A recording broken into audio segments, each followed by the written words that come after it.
why it won't be the Houston Texans winning the AFC South this season, the 2024 Locked On NFL season previews continue right now. This is the 2024 Locked On NFL season preview, only on the Locked On Podcast Network. Your team every day.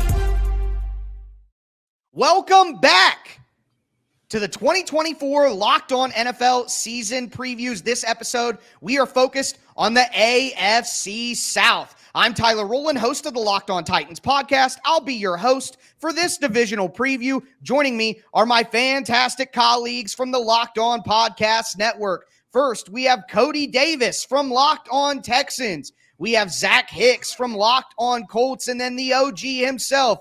We have Tony Wiggins from Locked On Jaguars. Today, we are going to look at the contenders. What makes a successful season for each team? Early hot seats. What one thing could derail each team's season win totals, MVP candidates, and we're going to give each other some flowers as well before we enter a season-long battle for the division against each other.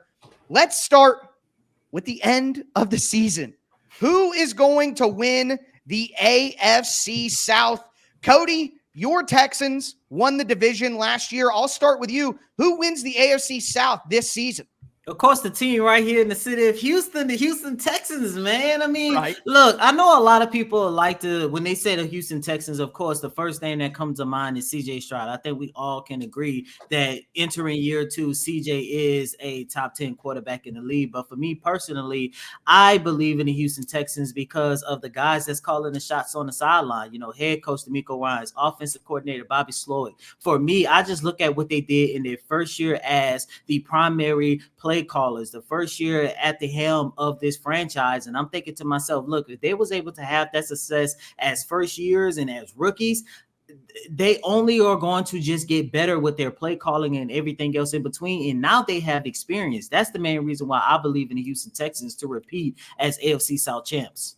Yeah, and look, I think you make a great point, and you have really good stuff there in Houston. But let's remember, the Colts were 15 yards away from taking this division last year, and Shane Steichen was essentially entering a gunfight with, a water gun with Gardner Minshew as his quarterback. That's essentially what we had here last year. Our starting quarterback going down after only having 4 games played last year. Jonathan Taylor on one leg last year still ran for 200 yards against the Houston Texans in that final game and caught the Colts again, 15 yards away from that division title. Look, we're optimistic right now. Indianapolis Colts are taking this division. Anthony Richardson's going to finish a season. He's going to finish a season, and we're going to take this division. Everyone's going to stay healthy, no more injuries, and we're going to take this division here this year. I warned both of y'all. Last year, we came off of a 9-8 season, and everybody thought they were ascending. And guess what? Yeah. They finished 9-8 again and had to go into week 17 worrying about who was going to win the game, and they lost here in Jacksonville. So what I'm telling you is be very careful. When the rabbit has the gun, things change. So you have to mentally prepare yourself. Now, unlike the Jaguars, you guys didn't stand pat. But here's what happened. The Jaguars didn't either this offseason. I think the Jaguars are going to win it because all I think they have to do is be 2 games better than they were last year. And I think with the scheme change on defense, with some of the additions that they've had, I think they listened to Locked On Jaguars because they did a whole bunch of stuff that I wanted them to do. So my thing is, I do believe that the Jacksonville Jaguars will win because now the target is in Houston as opposed to being in Jacksonville. That's fair. I mean, it is different when you're the team with the expectations. That's something that Jacksonville learned. Obviously, the Titans had a good season in 2021, follow that up in 2022 with a not-so-good season. So things do change when you get that target on your back. I think it's interesting that all 3 of you guys think that your team is going to be the team that comes out on top. I know that my Titans fans will not like to hear this, but I am not going to continue that trend. I am not going to have the Titans winning the AFC South in a shocking move. Look, I got to go with Houston, too. I think at the end of the day, the best quarterback in the division is in Houston. Sorry, Tony. I do like DeMeco Ryans as a defensive mind, and keeping Bobby Slowick and keeping that continuity, I think is good. Now, while I'm not as high on some of the moves that the Texans made on defense this offseason as the general consensus, we can maybe get into some of that stuff later when we talk about what could derail the season. I still think that Houston overall is the best roster. I trust their coaching staff the most. And ultimately, I trust CJ Stroud the most. So I'm going to say that the Houston Texans win the division. But how many games are these teams going to win? I think we have a good idea of what some of you guys are going to say about these win totals here, but let's go over to FanDuel, America's #1 sportsbook, and look at some win totals. The Houston Texans, 9.5. Cody, do you think they're going over or under 9.5 wins? That's so disrespectful. I mean, once again, you take a look at what they did in year one. Rookie quarterback, rookie defensive anchor in Will Anderson Jr. I mean, a lot of your young guys were still trying to find their way. Darius Stingley Jr., Nico Collins. You take all of that and look what they was able to add in the offseason. There's no way in the world the Houston Texans will win less than, I have them at 12 wins maximum for this year, because look, I understand that schedule is hard, especially the back half of that schedule. But once again, they now have the experience needed in order to win those battle-tested games that's going to come during the second half of this 2024 season. I know Zach doesn't believe in it, but first place schedule might be more difficult for Houston this year. Anyway, Zach, I know that you're not a believer in the schedule thing like me, but you tell us Colts, 8.5 wins. Are they going over or under? Look, unlike Cody, I'm going to be respectful to our friends over at FanDuel. I think that's a perfectly fine thing for the Colts because, look, the Colts, I admit, the Colts are the most volatile team here. We could be the worst team in the division or the best team in the division. It comes down to whether Anthony Richardson finishes the full season. That's really what it comes down to. But right. I think the Colts, if they can survive their tough early season stretch, they have a very, very easy finish to the season. They can not coast the end, but they can finish strong at the end of this year and make a late run. So I'm going to go over on that. I think the Colts go over 8.5. I definitely could see a world where they go below that. But I'm being optimistic here. Unlike you, Tyler, not picking the Tennessee Titans to win the division. Come on, we could have gone 4-4 here. Throw realism out. Tony, 8.5 for Jacksonville as well. I find it very interesting that Houston 9.5, Jacksonville 8.5, Indy 8.5. Like, I think it's pretty clear the books aren't 100% certain what's going on. FanDuel doesn't know 100% who to believe in and who not to believe in. They're all jumbled up. Do you have the Jags going over 8.5 wins? I am guessing that you do.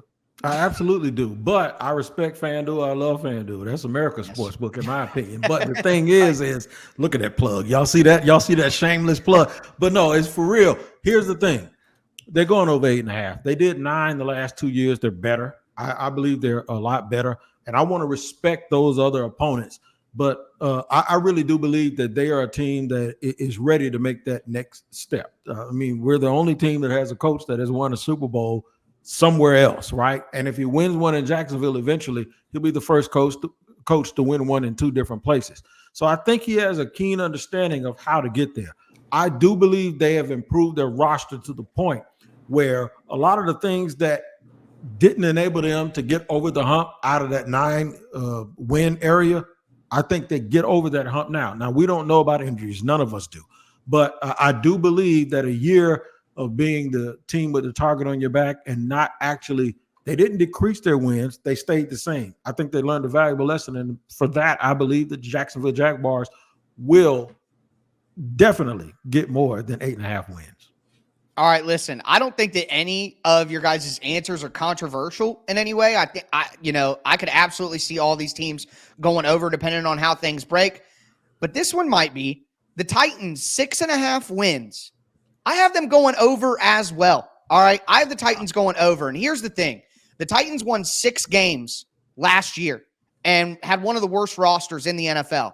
The Titans have added so many players that make the quality of the roster so much better. I believe Mike Vrabel is a good football coach and he should get another opportunity. But I think that Brian Callahan is the right football coach for where the Titans are at as a team and kind of in the timeline of how they're growing their roster. There's just no way that I can sit here and say that the Titans lose more games or lose as many games as they did last year with all of the improvements to the roster that they've made. I could see the Titans being between 7 to 10 wins. That's kind of my range I have for them this year. I think they're definitely winning over 6.5. So I'm going to go with the over and show some optimism. See, I'm optimistic too, everybody. I'm going over. But with that being said, we are just getting started. Coming up, what's one thing that could derail the success that everyone thinks their team is going to have this season? It's the 2024 Locked On NFL season preview of the AFC South.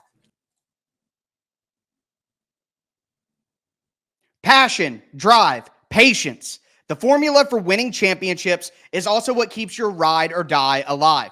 eBay Motors has everything you need to maintain your vehicle and level it up to peak performance. Superchargers, roof racks, exhaust kits, LED headlights, and more. Whether you're into speed, power, or style, eBay Motors has you covered. With over 122 million parts for your number one ride or die, you'll always find exactly what you're looking for. And with eBay Guaranteed Fit, your part is guaranteed to fit your ride every time or your money back. Because with eBay Motors, you're burning rubber, not cash. With all the parts you need at the prices you want, it's easy to make your car the MVP and bring home huge wins. Keep your ride or die alive at ebaymotors.com. Eligible items only. Exclusions apply.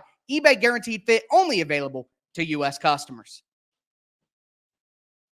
The 2024 Locked On NFL season previews continue. A reminder, you can get daily coverage of your favorite NFL team by subscribing to their Locked On podcast. We also have the NFL covered nationally with Locked On NFL, Locked On NFL Scouting, Peacock and Williamson, Locked On Fantasy Football, Locked On Dynasty Football, and you can get 24/7 coverage of the NFL with our brand new Locked On NFL stream, free on YouTube and Amazon Fire TV. So we've talked about maybe our high-level thoughts on what these teams are going to do this year, who's going to win the division, over, under on the win totals. But let's kind of zoom in a little bit. What are your more general expectations for your team? And what's one thing that could derail those expectations? Obviously, Cody is our division winner. You'll lead us off. Man, my expectation for this team, look, I say it a lot on Locked On Texans. I mean, I won't be surprised if they are representing the AFC in New Orleans come February 2025. But my realistic expectation has to be conference championship. But the one thing that concerns me about this team is the lack of depth. Look, I understand that the Houston Texans have a lot of big names, but they are a little bit top heavy. And the one thing that I've learned watching them throughout training camp, watching them throughout preseason is if an injury take place anywhere with this team, excluding the D-line, it's going to cause some problems, especially if those injuries come out on the offensive line, because Nick Broker is not the answer. If Joe Mixon isn't healthy, they don't really have a running back that I'm 100% healthy. 100% positive in saying, I trust them to go out there and fill that empty void. So they are top heavy, and I think they definitely need to do something to add depth around this team. Yeah, I think with the division this tight, again, the win totals are so close that from FanDuel Right. there, whenever we're really tight division. All of us are terrified of injuries right now, especially when it comes to our quarterbacks and other things. And I've already mentioned it with my quarterback a couple of times here. So if I'm going to be realistic on terms of what could really derail this team without injuries, it's the Colts secondary. Very, very young secondary. Jalen Jones, a former 7th round pick, starting on one side. Juju Brents, who can't go a week without getting injured, on the other side. And then you have Nick Cross, another young player, starting there at safety. These are young players, unproven players. And while that could lead to some great things for the Colts, it could also lead to some scary things and some really low floors for the secondary. So that could derail the team. But ultimately, I expect this team to obviously win this division like I predicted at the top of the show. And I think they're a team that can push for, a playoff win or two. I don't think they're quite there with what Cody's saying with the Texans being a Super Bowl representative, but I do think this can be a young team that can make some noise come playoff time. In terms of the Jaguars, the thing that could derail them is we all study football, the offensive line. Now, the offensive line you can have all the talent in the world, the offensive line, to make that whole team look bad because you can't convert on third down. You can't keep your defense off the field. The thing is that is the biggest problem in Jacksonville right now. Here's the other side of it. They only had their offensive line that is going to be the same offensive line intact for one game last year. So they're depending on health to be the reason why, and strength and conditioning and all of that stuff off the field, to be the reason why those guys can perform together on the field. Now, through the preseason, guess what? They ain't been together. I don't know how you can go into the season doing something you ain't done in the offseason yet and that you didn't do last year. So that is the biggest issue. But even with that concern, they still won 9 games. And the offensive line has been my major concern for 2 years. If they can be even close to what that coaching staff thinks, that's why I think you got 2 more games in them, and 11 games, I believe, wins this division. Tony, do you think Jacksonville could win a Super Bowl this year? Do you think the team's good enough for that? I didn't think the Eagles could win a Super Bowl with Nick Foles, so sure, they can, right? Okay. But everything has to happen. I think it decreases. I think that the fact that the offensive line is a big question, it decreases your chance to win, because remember, even in Philly with Nick Foles, they had what I believe are 3 Hall of Fame offensive linemen: Jason Peters at left tackle, Jason Kelsey at center, and Lane Johnson at right tackle. That gets you through a whole bunch of problems that you don't see. And I don't think that a bad offensive line can get you out of problems that you do see the same way that those guys did for problems that you don't. Yeah, that makes a lot of sense. Speaking of offensive line issues, Tennessee Titans, I mean, one of the worst in the NFL for a few years running now.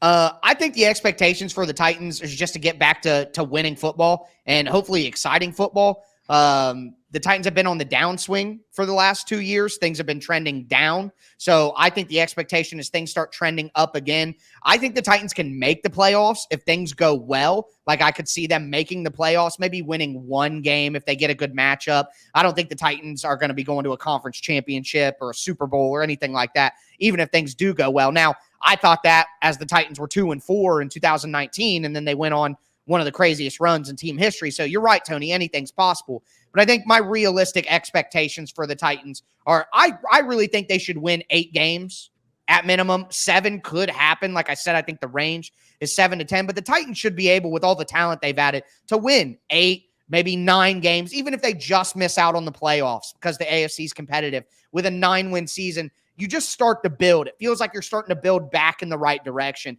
Now, I could sit here, like I already mentioned, the offensive line, and say if the O-line is still bad, J.C. Latham struggles as a rookie, which rookie offensive linemen struggle when they're thrown into the fire. That's just a reality. I mean, Zach, I'm going to talk about this in a second, but the Colts have some young players on the offensive line that maybe didn't look too great early on. And, Will Fries and Bernard Raymond, who have turned out to be okay players. So, young offensive linemen struggle in the NFL.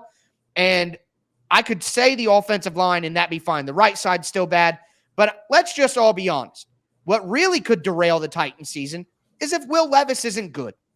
That's the real answer. Whether Titans fans want to hear that or not, I know. But Will Levis has shown signs of great play, but they're signs of recklessness. Even in the preseason game, he's lowering his shoulder, getting smacked by linebackers. Like, he's been hurt a lot over the last few years, whether it be college or the NFL, foot injury, toe, ankle. Like, he's just a guy who takes a beating. He was a former running back and linebacker, so it makes sense he plays that way. But the reality here is everything rests on whether Will Levis is good or not. Whether it's a good season or a bad season is whether or not Will Levis is good or bad. That's where the Titans are at right now. Do you have the guy or not? That's all that matters. So for me, it's pretty clear the expectations are just getting a positive direction, but Will Levis is going to be the guy who can take them there or derail that possibility as well. Real quick, we'll go through, because I would imagine it's just going to be a quarterback love fest at this point.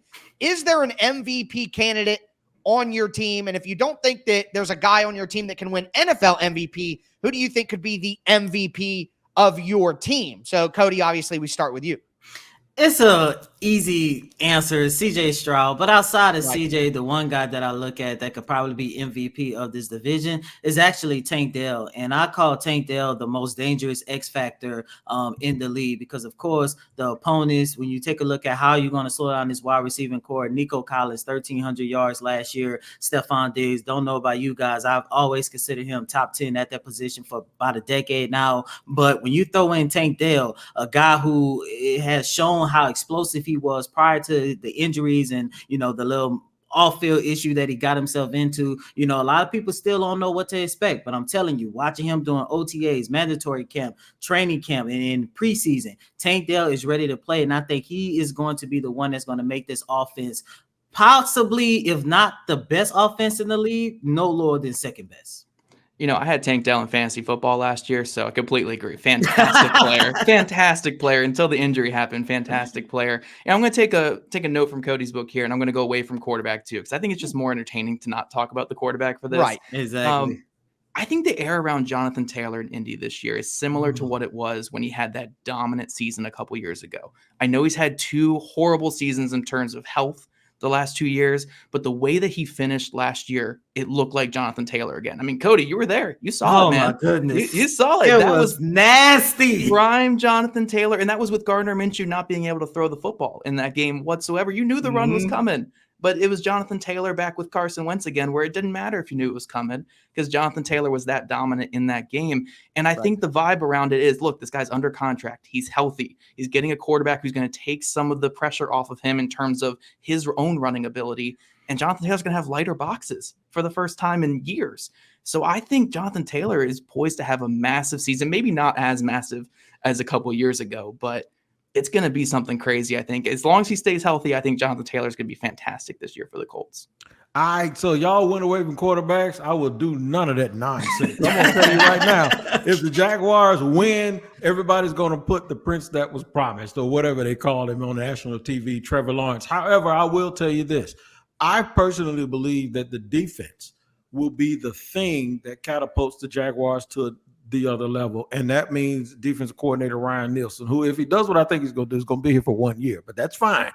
And he has had success with power pass rushers in New Orleans, whether it be Trey Hendrickson before he went to Cincinnati, and of course Cam Jordan. Yeah. I think the biggest impact he's going to have is going to be on Trayvon Walker, and the reason why I say that is because Mike Tomlin raved about him before their game last year. See, this is the difference between coaches and fans. Coaches, Mike Tomlin called him a game wrecker. That happens to be the same thing that 2 SEC defensive coordinators told my friend Denny Thompson about Trayvon Walker when everybody wanted to talk about Jordan Davis and all the rest of these dudes at Georgia when they were there. If this team wins and Trayvon gets 12 sacks and 7 tackles for loss, and he is just this disruptive person, if the defense gets more credit than the offense, then I think they'll go to the best defensive player on that defense. And that means I think Trayvon Walker has a chance to be the MVP. Oh, wow. Okay. All right. I'll keep it short. Titans don't really have an MVP candidate, in my opinion. Jeffrey Simmons deserves some love. I think Simmons with Tavondre Sweat next to him, taking up double blockers. I think Jeffrey Simmons is they shut Simmons down last year. Yeah, I know. Listen, I told everybody that it was going to rain, and guess what? It is sunny outside, and Tavondre Sweat. You like Sweat has now? been fantastic. Tavondre Sweat, no doubt. Yep, got to give him the credit, man. He's looked fantastic. But I think that helps Jeffrey Simmons, and Simmons has, I think, the top interior defensive lineman in the NFL is kind of open. Chris Jones is the favorite with Aaron Donald gone. I think Jeffrey Simmons can take that role and be looked at as the best interior defensive lineman in the league if he gets a double-digit sack season with a little more help. But with that being said, that's our expectations, what could derail teams, our MVPs, X factors from our teams. Now, we're going to give each other some flowers.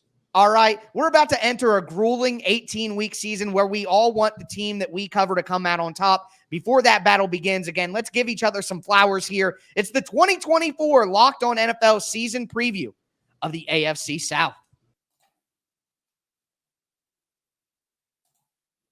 You've heard us talk a lot about FanDuel, America's #1 sportsbook. Well, we have something a little different for you.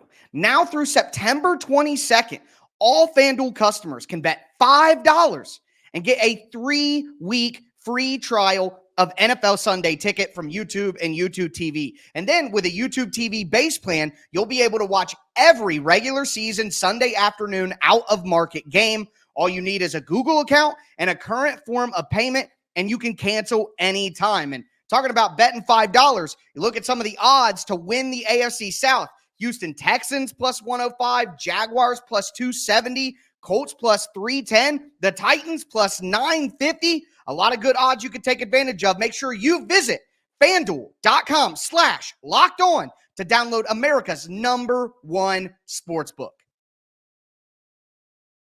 Season previews continue. A reminder, you can get daily coverage of your favorite NFL team by subscribing to their Locked On podcast. We also have the NFL covered nationally with Locked On NFL, Locked On NFL Scouting, Peacock and Williamson, Locked On Fantasy Football, Locked On Dynasty Football, And you can get 24/7 coverage of the NFL with our brand new Locked On NFL stream. It's free on YouTube and Amazon Fire TV. Okay, what we're going to do here is we're going to be nice to each other. We're not going to argue over whose team is better, whose quarterback is better. We're going to be friendly here and give some flowers to our division rivals and what we like from their team. So, Cody, I'll let you go first here.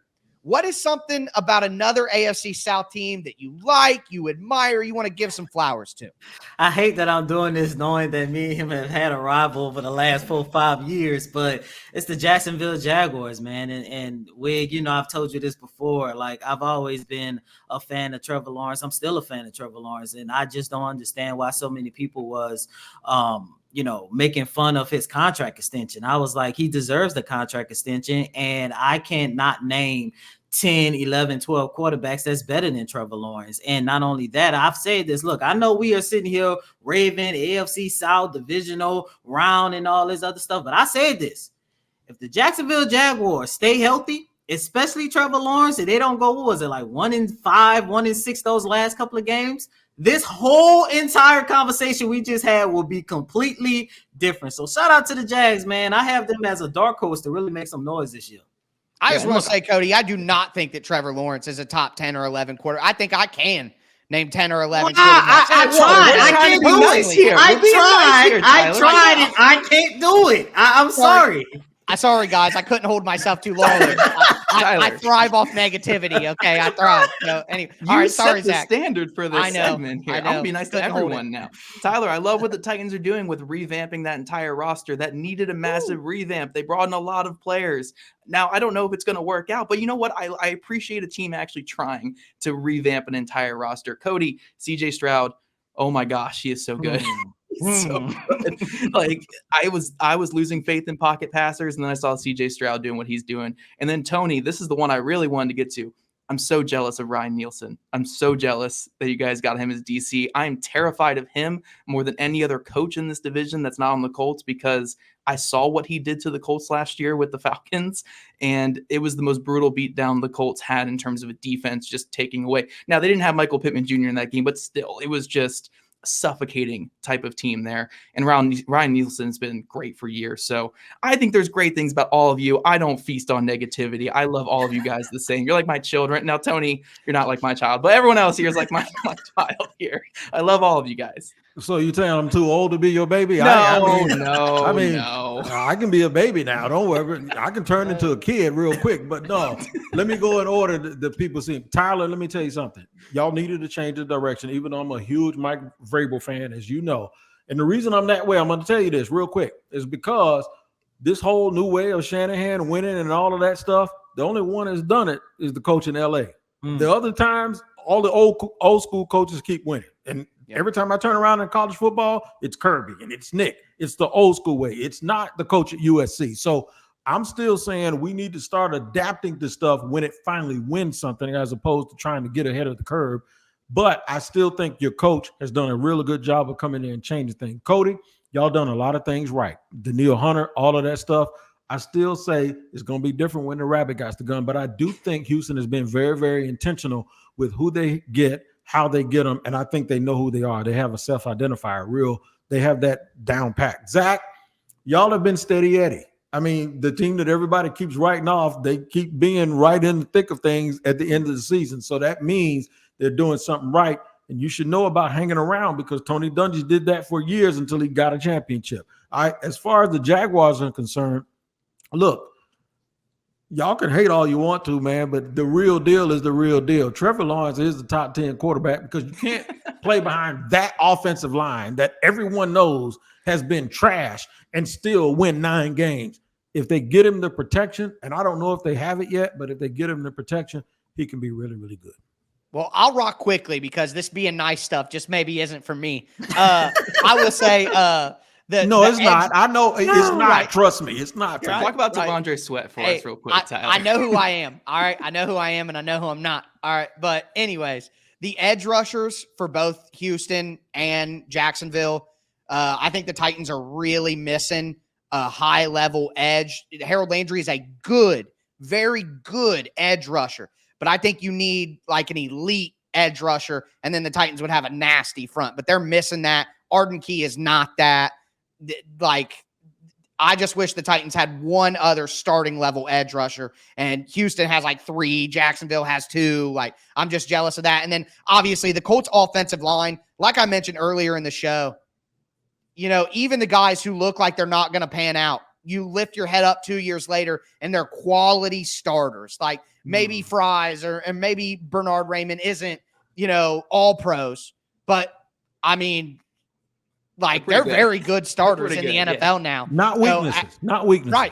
Right. They're not weaknesses. And as a guy who's been watching Dennis Daly and Andre Dillard play offensive tackle for the last few years, it just makes me jealous. But real quick, we'll go through this. How do you think the teams finish in the division 1 to 4? Cody, you lead us off. I got the Texans, followed closely by Jacksonville. Oh, okay. And for number 3, I'm gonna go on the limb and say Tennessee, and I got the Colts finishing last. I think Anthony Richardson is gonna struggle this year. Not only is he gonna try to get himself back to game speed with his health and stuff, but I think just losing his first, basically his entire rookie season, is gonna hurt him in the long run. We'll see. Richardson, in games that him and Stroud have started against each other, Richardson's 1-0. So I mean, we're already doing great, right? I got Indy 1, Jacksonville 2, Houston 3, Tennessee 4. Let's go, Tony. Back me up here, right? Come on, we got this. You know you're my boy. But I got to tell you the truth. I'm a tough love. See, y'all call me old. You said I couldn't be your baby, so now I got to be your uncle. You can be my child. It's fine. So here's the thing. Jacksonville 1, Houston 2, and then I believe it's Tennessee and Indy. Okay. I don't think they're 500. I think they're below 500. I think everybody thinks this is the old AFC North. I don't think it's quite that. But I do believe that both of those teams could beat anybody on any given day. But I just think there's going to be a lot of stuff working against them. So it's Houston and Jacksonville's division to win. Jacksonville's obviously going to win it because I don't really like Cody very much. And so I'm just going to say that those other 2 teams will be 7-8 win teams. All right, I'm going to back you up, Zach. I feel like we're like polar. You're like very nice and I'm like very harsh. You know what I mean? So we're a good balance here. So I'm going to back you up as kind of my partner in that tandem. I'm going to go Houston number 1. I'm going to go Indy number 2. I'm going to go Tennessee number 3. And I'm going to go Jacksonville number 4. I don't believe in the Jags O-line. I don't like Gabe Davis, the signing. There are a couple things I like, which, Tony, we'll get into our crossovers. I know that we'll get into it. But, yeah, I'll put Jacksonville last in the division and let Zach have his moment at number 2. But so if y'all going to wonder if I'm going to say it, because I always say it, do I think Tyler's a hater? You damn right I think he's a hater. There you go right there. That's my thing that I always say. You damn right he's hating. Every year, man. I was wondering when it was coming this year.